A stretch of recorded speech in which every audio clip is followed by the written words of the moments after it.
You've been praying for money the same way for years, haven't you? The same desperate words, the same promises to God that you'll be different this time, the same pleading from a place of lack and fear. And deep down, you're exhausted by your own voice echoing back to you from what feels like an empty sky.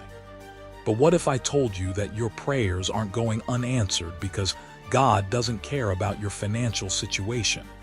What if the problem isn't your faith, but the way you've been taught to ask? I am Solomon, and I didn't become the wealthiest man in history by accident. I received riches beyond measure not because I begged for gold, but because I understood something that escapes most people who pray for financial miracles. I knew how to align my request with the heart of the divine. Imagine for a moment what your life would look like if you stopped approaching God as a desperate beggar and started communing with Him as someone who understands true abundance. Picture yourself praying not from scarcity, but from a place of divine partnership. See yourself walking through each day with the quiet confidence of someone who knows their financial breakthrough isn't just possible, but inevitable. This isn't about changing your words. This is about changing who you become when you pray. Most people will continue to repeat the same ineffective prayers, hoping that somehow repetition will break through heaven's silence. But you're here because something inside you knows there's a different way. A way that transforms not just your bank account, but your entire relationship with abundance and faith. What I'm about to share with you isn't theory from someone who read about wealth in books. This is the actual spiritual framework that opened heaven's treasury to me, and it will do the same for you if you have the courage to abandon the begging mindset that has kept you stuck. The time for desperate prayers is over. The time for divine partnership begins now. If you're ready to learn how to pray in a way that actually moves heaven, then this video will change everything for you. Make sure you subscribe, because this kind of wisdom doesn't come around often. And you'll want to be here when I reveal the other secrets that can transform every area of your life. Number 1, asking is not begging, it is accessing. You approach God like a beggar at the temple gates, don't you? With trembling hands and a voice that betrays your own lack of faith. You kneel before the Almighty as if you were asking for scraps from a table that doesn't belong to you. But here's what you've never been told. This posture of desperation is exactly what keeps heaven's doors closed to your requests. When fear guides your prayers, you are not communing with the divine. You are negotiating from a position of weakness with a force that only responds to strength of spirit. The moment you approach God with the energy of scarcity, you have already declared yourself unworthy of abundance. And the universe, in its perfect wisdom, simply mirrors back to you the exact energy you project. I want you to understand something fundamental about the nature of divine provision. God is not a reluctant giver who needs to be convinced of your need. The creator of all wealth, the source of every good thing, does not require your tears to be moved to action. What God requires is your recognition of who you truly are and what you have rightful access to as a divine being. Think of a king's son approaching his father's treasury. Does he crawl on his knees, begging for what is already his inheritance? Does he plead and make promises about how he will change if only the king would show mercy? No. He walks in with the confidence that comes from knowing his identity. He accesses what belongs to him by right of birth, not by the intensity of his desperation. This is the difference between asking and begging. Asking is an act of recognition. Begging is an act of separation. When you ask, you acknowledge your connection to the source of all provision. When you beg, you reinforce the illusion that you are separate from abundance, that wealth is foreign to your nature. I remember a merchant who came to my court, prostrating himself before me with such dramatic pleas for financial help that his very posture communicated his belief in his own unworthiness. His words spoke of need, but his energy screamed of shame. Compare this to another man who approached me with a clear vision, a solid plan, and the quiet confidence that what he was asking for would benefit not just himself, but many others. The first man left empty-handed, despite his passionate performance. The second received more than he had even dared to request. The shift you must make is from supplicant to communicator. You are not trying to convince God of your worthiness, because your worthiness was established before you were born. You are not trying to manipulate divine favor through the intensity of your emotion, because favor flows to those who understand their place in the divine order. Here is what transforms prayer from begging to accessing. Conviction. Not the loud, desperate conviction that tries to drown out inner doubt, but the quiet, unshakable conviction that comes from understanding universal principles. When you know that abundance is your natural state, that prosperity is not a privilege but a birthright for those who live in alignment with divine law, your entire approach changes. You begin to pray not as someone asking for something foreign to your nature, but as someone claiming what has always been yours. You speak to God not as a distant authority figure who might or might not be in a generous mood, but as a loving source who has been waiting for you to recognize your own divine inheritance. The practical difference is profound. Instead of saying, "Please, God, if you could find it in your heart to help me with my financial situation," you say, "Father, I recognize that you have equipped me with everything I need to prosper. Show me how to align my actions with your principles of abundance." Do you feel the difference in energy? One comes from lack, the other comes from recognition of connection. This is not about entitlement or arrogance. It's about spiritual maturity. A mature child doesn't beg their parents for food. They trust that provision will be made because they understand the nature of love and responsibility within a family structure.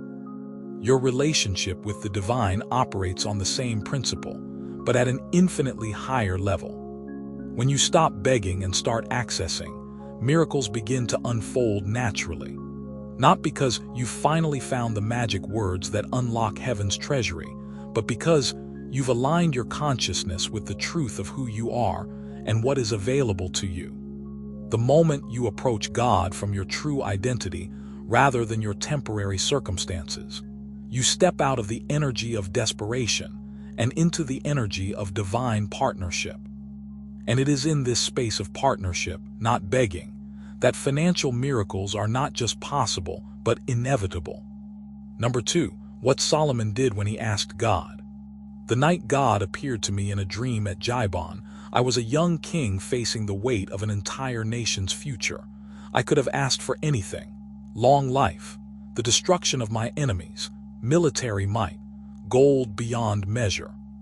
But in that sacred moment, when the Creator of the universe offered me whatever my heart desired, I made a choice that would define not just my reign, but the very nature of prosperity itself. I asked for wisdom. You see, I understood something that most people miss entirely when they pray for financial breakthroughs. I understood that money in the hands of a fool becomes a curse, not a blessing. Wealth without wisdom is like giving a sharp sword to a child. It will inevitably cause more harm than good. But here's what you must grasp about that moment. I wasn't trying to impress God with my humility.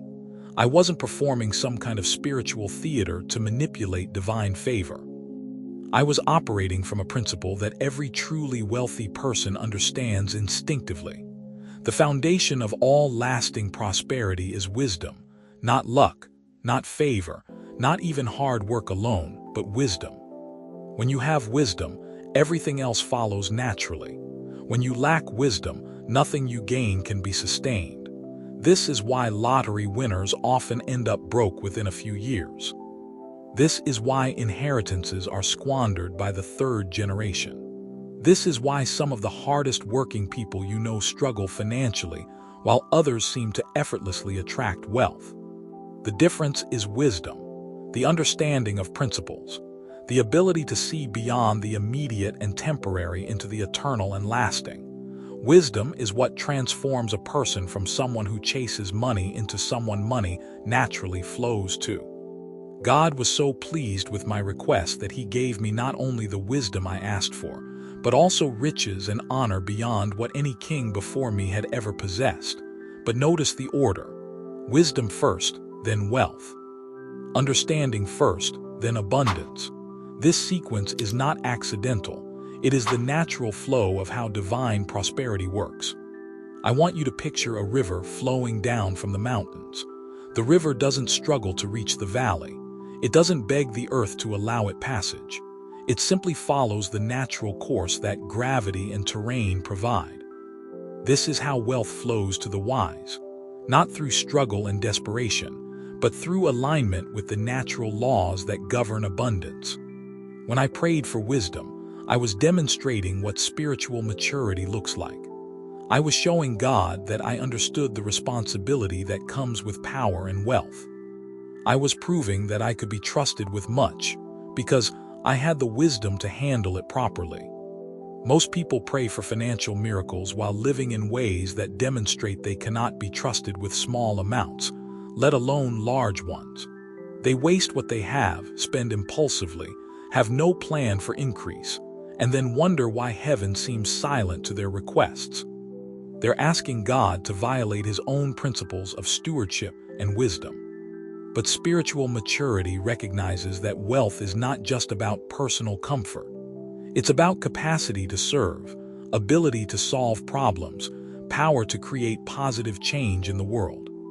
When your request is connected to a purpose larger than your own immediate needs, it aligns with the very heart of divine giving. My request wasn't just about me. It was about an entire nation I was called to lead.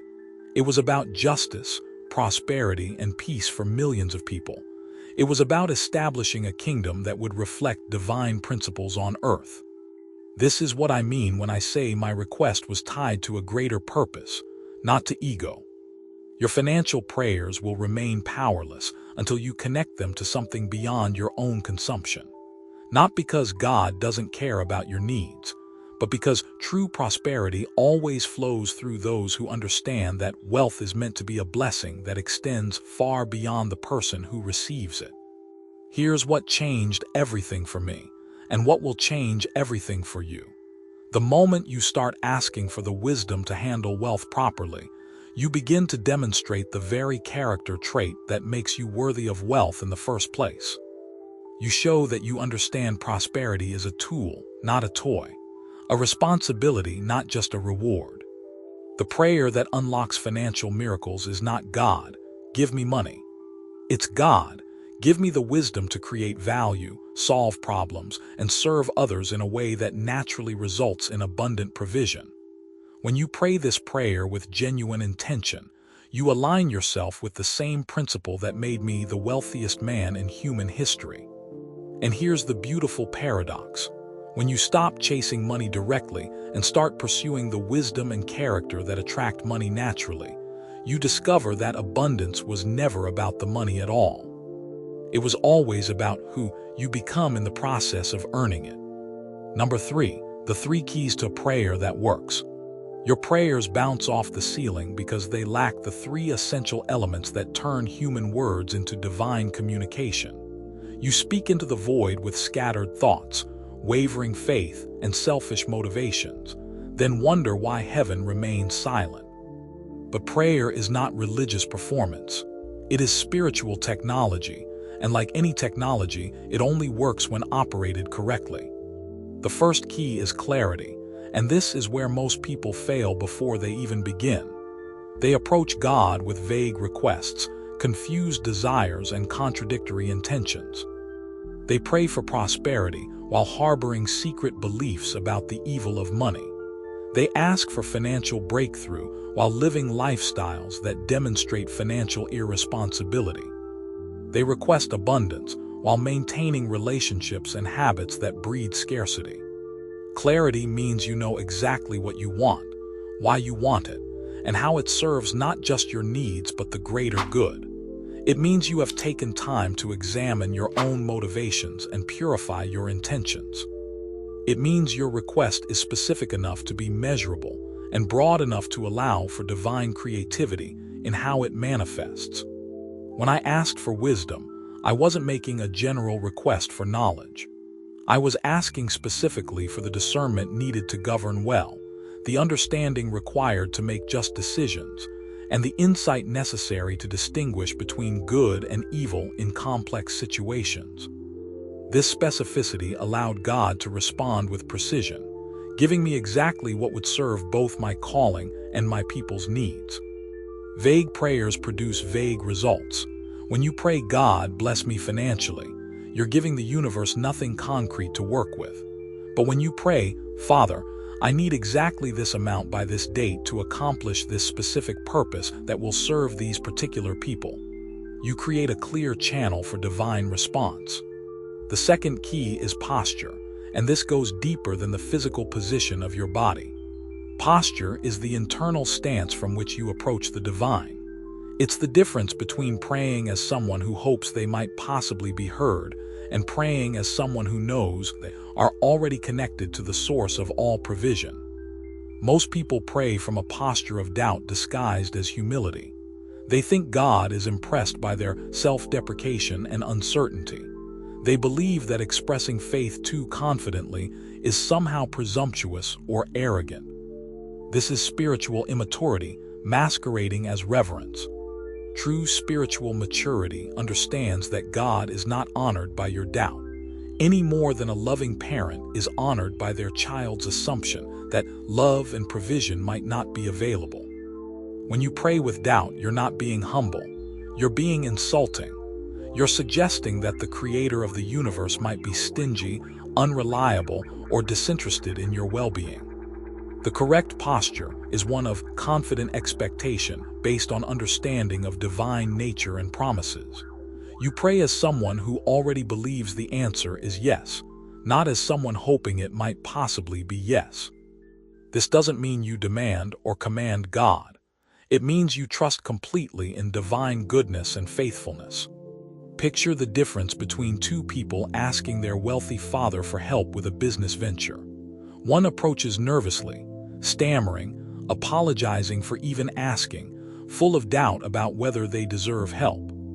The other approaches confidently, presents their case clearly, and waits expectantly for the father's generous response.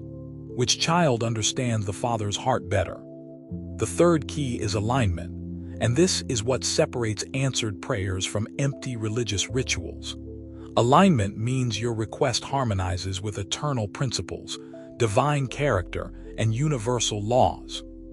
It means what you're asking for doesn't violate spiritual principles or require God to compromise his own nature to grant it. You cannot pray for wealth while living in ways that demonstrate you don't understand the principles that create and sustain wealth. You cannot ask for abundance while harboring resentment against those who have abundance. You cannot request financial blessing while refusing to be a blessing to others with what you already have. Alignment also means your request serves purposes beyond your personal comfort. God's resources flow most readily toward those whose prosperity will result in greater blessing for others.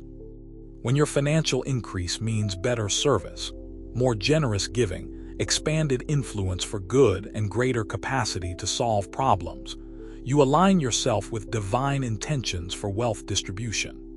Think of a river that flows easily when its banks are properly aligned, but becomes turbulent and destructive when forced into unnatural channels.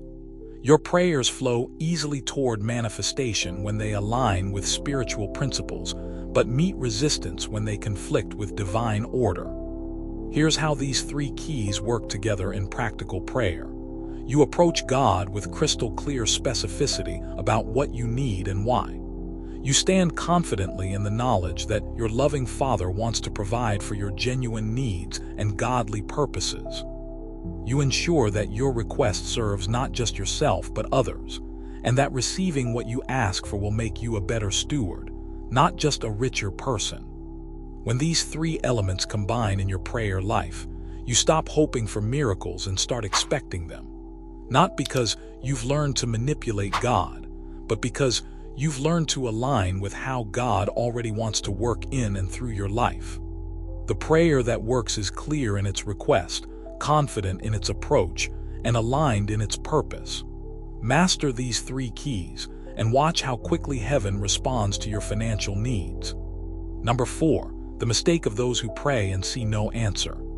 They kneel in their closets at dawn, pouring out passionate prayers for financial breakthrough, declaring their faith with tears streaming down their faces. But by evening, they're scrolling through social media, comparing their lives to others, whispering to themselves that maybe God has forgotten them. This is the fatal mistake that keeps millions trapped in cycles of prayer without power, faith without fruit, hope without harvest. The divided heart is the enemy of every answered prayer. You cannot serve God in the morning and serve fear in the evening.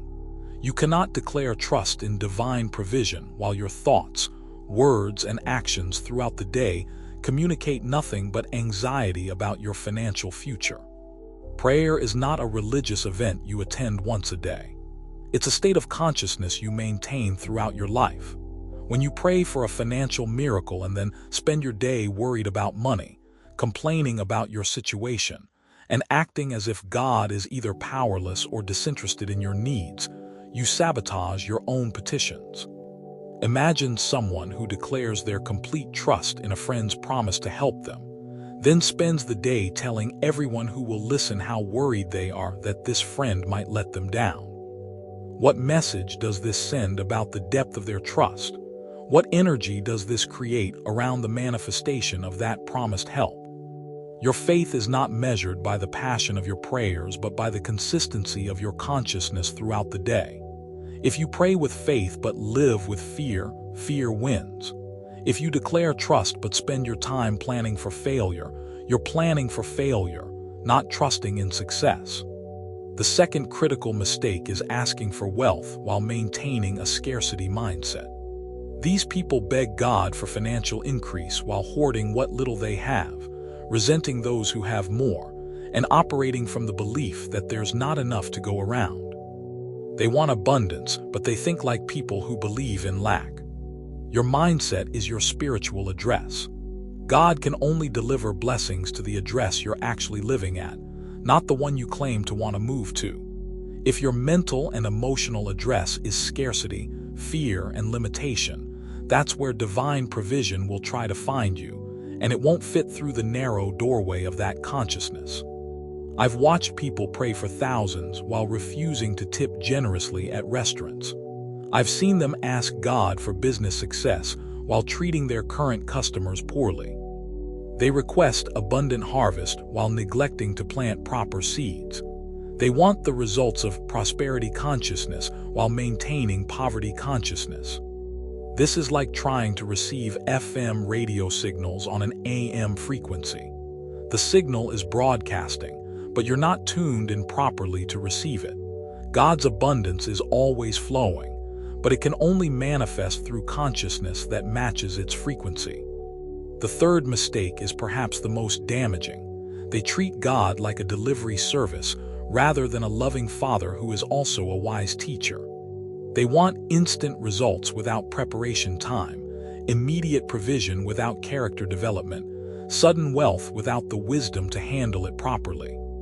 When you pray for a financial miracle and nothing happens immediately, your first thought should not be that God has ignored you. Your first thought should be to ask what needs to be prepared in your life to properly receive and steward what you've requested. What skills need development? What character qualities need strengthening? What relationships need healing? What habits need changing? Divine delay is not divine denial, it's divine preparation. God is not withholding your blessing to punish you. He's preparing you to handle your blessing without it becoming a curse. The very process of waiting, when approached with the right attitude, develops the patience, faith, and trust that are essential qualities for anyone who will handle significant wealth responsibly. But instead of seeing preparation time as part of the blessing process, most people see it as evidence that their prayers aren't working. They become impatient, frustrated, and start adding doubt to their faith mix. They begin to complain, which is faith in reverse. They start looking for alternative solutions, which communicates to the universe that they don't really trust the one they prayed to. Think about a farmer who plants seeds and then digs them up every day to see if they're growing yet. This farmer will never see a harvest, not because the seeds were bad or the soil was poor, but because he interrupted the natural process through impatience and lack of trust in invisible progress. Your financial breakthrough may be like that seed, growing in ways you cannot see, developing in dimensions you cannot measure, preparing to emerge in timing that serves your highest good rather than your immediate desire. Here's what changes everything. Instead of dividing your consciousness between faith and fear, commit to maintaining the same energy throughout your day that you brought to your morning prayer. Instead of asking for wealth while thinking like a poor person, begin thinking, speaking, and acting like someone who understands abundance principles.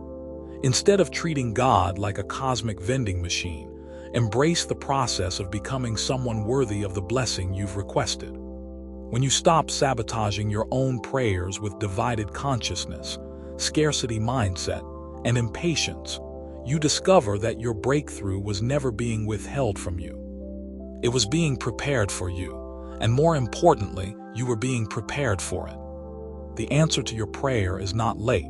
You're just finally ready to receive it. Number 5, what to say to God when you need a financial miracle. Your words have creative power, but most people approach God with language that creates more of what they don't want rather than what they do want. They confess their problems more eloquently than they declare their faith. They describe their limitations with more detail than they express their trust. They speak to God as if He needs to be informed about their circumstances rather than approached as the source of their solution. When you need a financial miracle, your conversation with the divine must be carefully crafted to align with spiritual principles rather than emotional reactivity. This is not about manipulation or trying to find magic words that force God's hand. This is about understanding how spiritual communication works and using language that opens channels for divine response rather than closing them. Begin by acknowledging your limitation without camping there. Yes, confess where you are, but don't make it your identity. There's a profound difference between saying, "Father, I'm facing a financial challenge that's beyond my current ability to solve," and saying, "God, I'm broke, I'm desperate, I don't know what I'm going to do." The first approach acknowledges a temporary situation and implies faith in a solution. The second approach reinforces an identity of lack and communicates hopelessness. God responds to faith, not to drama. Divine provision flows toward those who understand their current circumstances as temporary conditions, not permanent identities. After acknowledging your current situation, immediately shift to declaring your trust. This is where most people's prayers go wrong. They spend 90% of their prayer time describing the problem and 10% expressing faith in the solution. This ratio should be reversed. Your prayer should be 10% problem description and 90% solution declaration. Father, I trust completely in your ability and willingness to provide for my needs. I know that you have resources I cannot see and solutions I have not yet imagined. I rest in the certainty that your love for me is greater than any financial challenge I face. This kind of declaration is not empty positive thinking. It's spiritual reality. You're not trying to convince God of something that might not be true. You're aligning your words with what is always true about divine nature and provision. But here's what transforms prayer from religious ritual to powerful spiritual technology. Present a plan. Don't just ask for money. Show God that you understand wealth is meant to serve purposes beyond your personal consumption. Explain what you will do with the provision you receive. Lord, here's what I will do with the financial breakthrough you provide. I will use this increase to strengthen my family's security, expand my ability to serve others, and create value that benefits my community. I will be a faithful steward of whatever you entrust to me, using it to advance purposes that honor you. This approach demonstrates spiritual maturity. It shows that you understand wealth is a tool, not a toy. It proves that you see yourself as a steward, not just a consumer. When God sees that your prosperity will result in greater service and blessing to others, He has every reason to release resources toward you. Notice also that this kind of prayer asks for wisdom alongside wealth. Father, along with the financial provision I need, give me the wisdom to manage it well. Help me to make decisions that multiply rather than waste what you provide. Grant me the discernment to distinguish between wise investment and foolish risks. Most people pray for money but neglect to ask for the wisdom to handle money. This is like asking for a powerful car without asking for the knowledge to drive it safely. God is more willing to give you both than to give you one without the other, because He knows that wealth without wisdom becomes a curse rather than a blessing. Here's a specific framework for prayer that aligns with spiritual principles.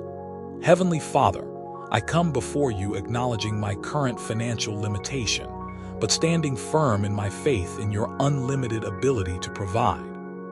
I trust completely in your love for me and your desire to see me prosper in every area of life. I present to you this specific need for this specific amount by this specific time, and I trust you to provide it in the way that serves my highest good and your greatest glory. I commit to using whatever you provide as a tool for service, blessing, and stewardship. Grant me wisdom to handle increase properly and faith to trust your timing perfectly. I receive your provision with gratitude and commit to honoring you with how I use it. But prayer is not just about the words you speak. It's about the energy behind those words. You must speak with the confidence of someone who knows they are talking to a loving Father, not pleading with a reluctant stranger. Your tone should communicate expectation, not desperation, faith, not fear, trust, not anxiety. Remember, God is not impressed by your eloquence or moved by your emotion. He responds to your faith expressed through words that align with His character and purposes. When your prayer acknowledges His goodness, declares your trust, presents your plan, and asks for wisdom alongside provision, you create the perfect conditions for financial miracles to manifest in your life. The right words to God create the right results in your life. Speak them with faith and watch how heaven responds. Number 6, what to do after the prayer. The moment you say, Amen, your real spiritual work begins. Prayer is not the end of the process. It's the beginning. What you do in the hours and days following your petition determines whether your prayer was genuine communication with the divine or merely religious performance that changes nothing. The first and most destructive mistake people make after praying for a financial miracle is immediately contradicting their prayer through conversation with others. They spend 5 minutes declaring their trust in God's provision, then spend the next hour complaining to friends about their financial situation. They pray in faith, then speak in fear. They petition heaven with confidence, then discuss their circumstances with doubt. Your words after prayer are just as important as your words during prayer. Every time you complain about your financial situation after asking God for help, you're essentially calling God a liar. Every time you express worry about money after declaring your trust in divine provision, you're building evidence against your own faith. This doesn't mean you can't share your needs with trusted friends or seek wise counsel about your situation. But there's a profound difference between sharing facts for the purpose of receiving guidance and rehearsing problems for the purpose of getting sympathy. One builds faith through community support. The other destroys faith through agreement with lack. When someone asks about your financial situation after you've prayed about it, your response should communicate the same faith you expressed in prayer. I'm trusting God to provide exactly what I need in perfect timing. This isn't denial of your circumstances. It's declaration of your faith. It's keeping your words consistent with your prayers. The second critical element of post-prayer behavior is to work as someone who has already received their answer. This doesn't mean becoming financially reckless or making presumptuous decisions. It means conducting yourself with the confidence, diligence, and excellence of someone who knows their breakthrough is on the way. If you prayed for a business opportunity, work on your business skills as if the opportunity were arriving tomorrow. If you asked for better employment, polish your resume and expand your network as if interviews were already scheduled. If you requested wisdom for financial decisions, begin educating yourself about money management as if significant increase were imminent. Faith without works is dead, but works without faith are equally powerless. You must combine complete trust in divine timing with diligent preparation for divine provision. God rarely drops solutions into the laps of people who are sitting passively waiting for miracles. He usually provides opportunities for those who are actively preparing to recognize and seize them. I want you to understand something profound about how divine provision typically works. God doesn't usually create something from nothing. He usually multiplies what you're already doing well, improves what you're already working on, or opens doors that you're already approaching. This is why your behavior after prayer is so crucial. But here's what separates those who receive their miracles from those who keep waiting. They protect their faith from external noise. They understand that faith is like a tender plant that can be destroyed by constant exposure to doubt, fear, and negativity. After you pray, you enter a period of spiritual pregnancy. Like a woman carrying a child, you must protect what's growing inside you from harmful influences. You must be careful about what voices you listen to, what content you consume, and what conversations you participate in. This doesn't mean isolating yourself from reality or refusing to take practical steps to address your situation. It means being selective about the mental and emotional diet that will either nourish or poison the faith you've planted through prayer. Silence becomes one of your most powerful tools during this period. Not the silence of secrecy or shame, but the silence of sacred incubation. Just as a seed grows best in the quiet darkness of soil, your financial miracle often develops best in the quiet confidence of protected faith. When people ask how you can be so peaceful about your financial situation, when they wonder why you're not more stressed about your circumstances, when they question your confidence in the face of apparent delay, you simply smile and remember that what God has promised, God will perform. The practical discipline of post-prayer behavior requires you to align your actions with your petitions. If you asked God to provide for your family, treat your family as if provision is certain. If you requested wisdom for investments, begin studying as if investment opportunities were approaching. If you prayed for business success, conduct your current business with the excellence worthy of expansion. Here's what transforms waiting from suffering into anticipation. You begin living in the answer rather than camping in the problem. You make decisions based on where you're going, not where you currently are. You speak words that align with your destiny, not just your circumstances. Remember, the space between prayer and manifestation is not empty time. It's preparation time, formation time, character-building time. God uses this period to develop in you the qualities that will allow you to properly handle what you've asked for. When your breakthrough finally arrives, and it will arrive, you'll look back on this period not as wasted time but as necessary preparation. You'll understand that every day of waiting was actually a day of preparation, and your faith during the waiting period was what made you worthy of the blessing you received. Work as if everything depends on you, but trust as if everything depends on God. This balance between faith and action, between surrender and responsibility, is where financial miracles are born. Number 7, true wealth begins with communion. There is a moment in every person's financial journey when the real transformation begins, and it has nothing to do with money. It's the moment when your mind and spirit finally find peace with the process of prosperity. It's when you stop fighting the natural laws that govern abundance and begin flowing with them.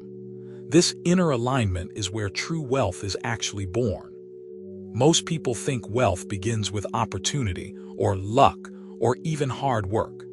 But I'm telling you from the depths of experience as the richest man who ever lived, Wealth begins when your internal world aligns with the principles of abundance.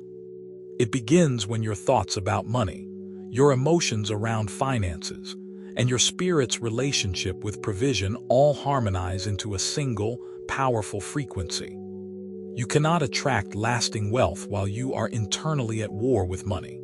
You cannot build sustainable prosperity while your mind and spirit are in conflict about whether you deserve abundance. The external is always a reflection of the internal. Until your inner world is at peace with wealth, your outer world will continue to reflect that internal turmoil. This peace doesn't come from having money. This peace creates the conditions that allow money to come.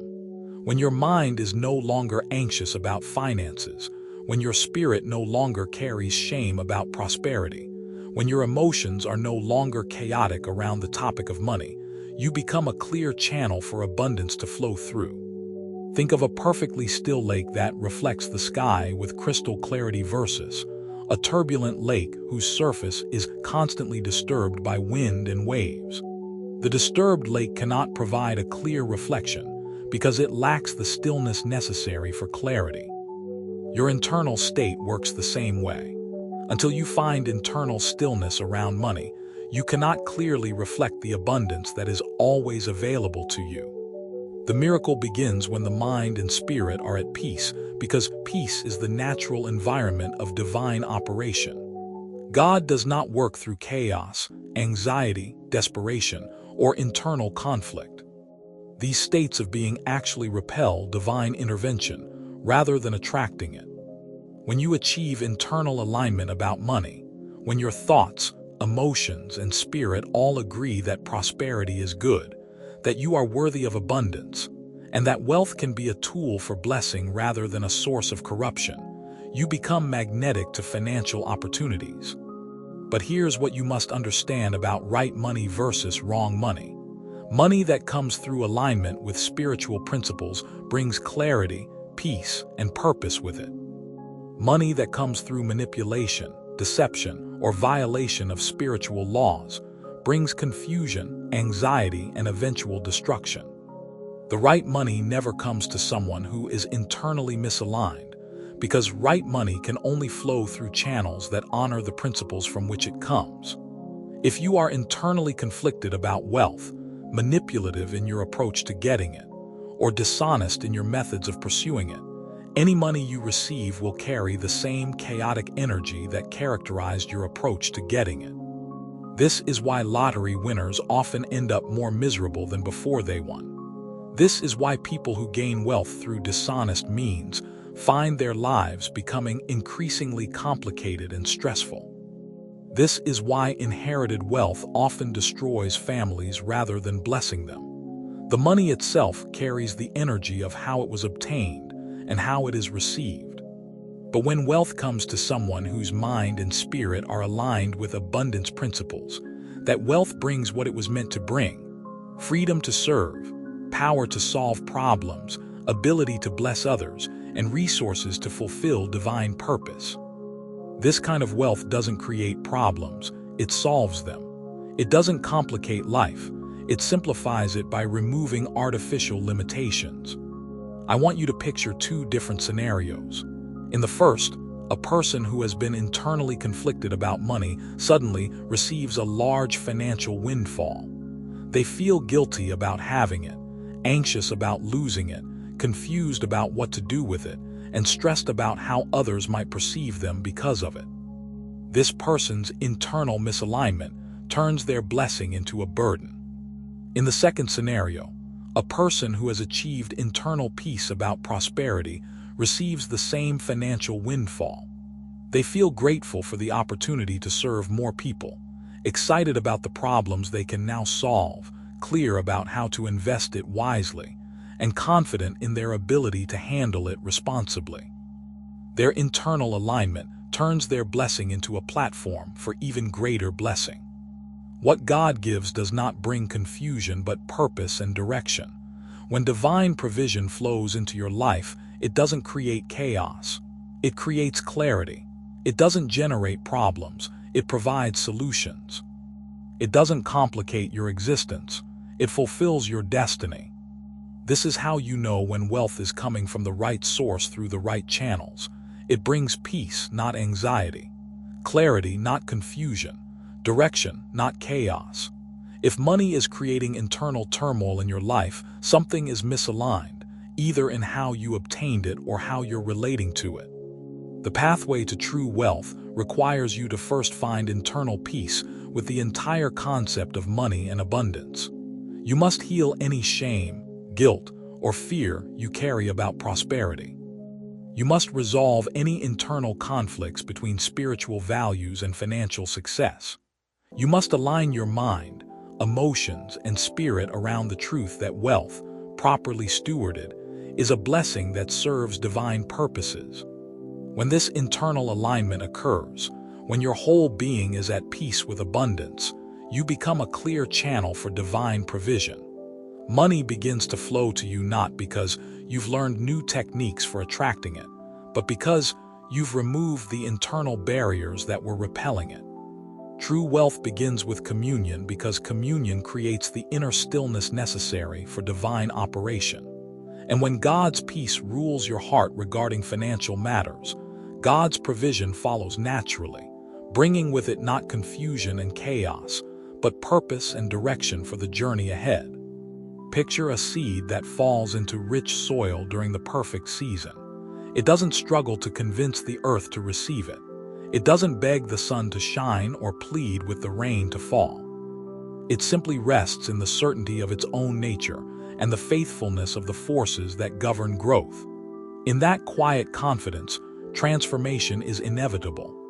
This is the state you must cultivate within yourself, not the anxious striving of someone trying to force miracles into existence, but the peaceful expectation of someone who understands that they have planted their request in the most fertile ground in the universe. The heart of a loving God. Your financial breakthrough is not a distant possibility that might happen if you pray hard enough or long enough. It is a present reality that is already taking shape in dimensions you cannot see, developing according to wisdom you do not yet possess, preparing to emerge at the moment that serves your highest good. But here's what determines whether you will recognize your miracle when it comes: your ability to maintain this inner state of aligned expectation, regardless of what your circumstances seem to be telling you. The seed doesn't doubt its destiny because it cannot yet see its harvest. It trusts the process that is working beneath the surface. Every morning you wake up is another day closer to the manifestation of what you have faithfully requested. Every challenge you face with peace instead of panic is strengthening the spiritual muscles that will be required to handle your coming increase.